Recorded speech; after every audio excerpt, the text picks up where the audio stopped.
Gus Dur pernah mengunci diri di istana dan menangis terseduh-seduh karena sosok ini. Jangankan uang berkoper-koper, sekedar dibayarkan jagung bakar saja Baharudin Lopa menolak.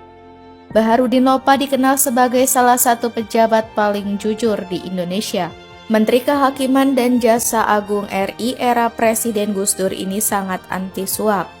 Ketegasan Lopa selalu menolak pemberian dan hadiah sudah ditunjukkan sejak awal berkarir sebagai jaksa. Dia selalu berpendapat, jika menerima hadiah, penegak hukum akan merasa berhutang budi dan bisa-bisa tidak objektif lagi. Ada kisah menarik saat Baharudin Lopa masih menjabat Kepala Kejaksaan Tinggi Sulawesi Selatan pada tahun 1981 sampai 1985. Rombongan Lopa berhenti untuk menikmati jagung bakar di sebuah warung. Tanpa sepengetahuan Lopa, ternyata ada seseorang kepala kejaksaan negeri yang diam-diam membayar pesanan jagung bakar itu. Saat sopir Lopa hendak membayar, penjual mengatakan sudah dibayari oleh Pak Kajari. Sopir itu tidak melapor pada Baharudin Lopa. Mereka pun meninggalkan rumah makan tersebut. Baru di tengah jalan, Lopa bertanya pada sopirnya, "Tadi habis berapa kau bayar jagung?" tanya Lopa. Sopir menjawab, "Jagung sudah dibayar oleh Pak Kajari." Lalu, apa reaksi Lopa? Lopa langsung memerintahkan sopir itu untuk putar balik kembali ke warung tersebut. Dia langsung membayar semua pesanan jagung yang dipesan rombongannya. Untuk hal sekecil itu pun Lopa tak mau integritasnya ternodai. Tak hanya cerita jagung bakar, ada lagi kisah di Aceh saat Jaksa Tinggi Baharudin Lopa diberi hadiah sekarung beras oleh seorang pengusaha.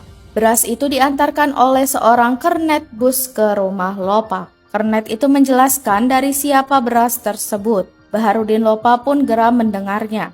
Dia perintahkan kernet itu kembali ke rumah pengusaha yang menyuruhnya dengan pesan khusus.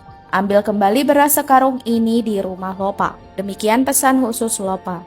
Begitu pengusaha itu datang, tak main-main Lopa langsung menyuruhnya untuk memanggul sendiri beras itu biar tak main-main lagi dengan dia.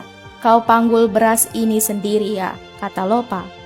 Tentu pengusaha itu kapok berurusan dengan pejabat jujur dan tegas macam Baharudin Lopa. Sayangnya, pada Selasa malam 3 Juli 2001 silam, hujan deras disertai kilat menyambar-nyambar langit. Presiden yang keempat, Abdurrahman Wahid tersentak.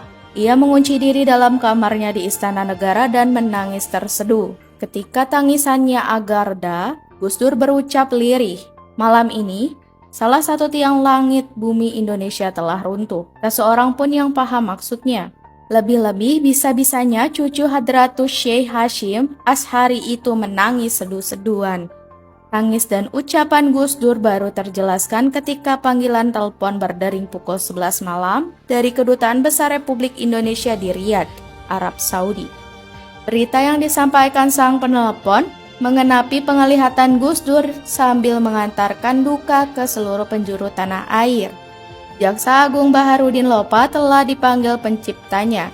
Berita meninggalnya Lopa yang baru dilantik sebagai Jaksa Agung pada 5 Juni 2001 terang menimbulkan keterkejutan sekaligus menjalarkan kabung yang dalam. Lopa meninggal mendadak. Keberangkatannya ke Arab Saudi dilantari panggilan tugas sebelumnya sebagai Duta Besar Republik Indonesia untuk Arab Saudi.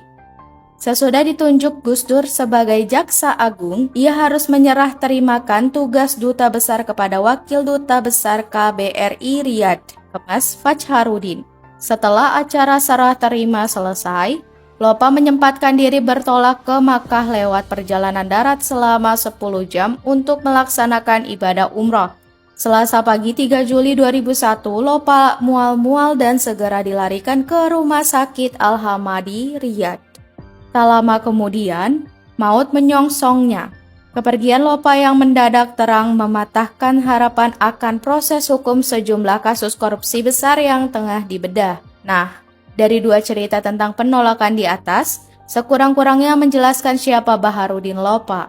Sosoknya tidak hanya terkenang sebagai penegak hukum yang lurus dan bersahaja, tetapi juga keberaniannya berjuang sendiri.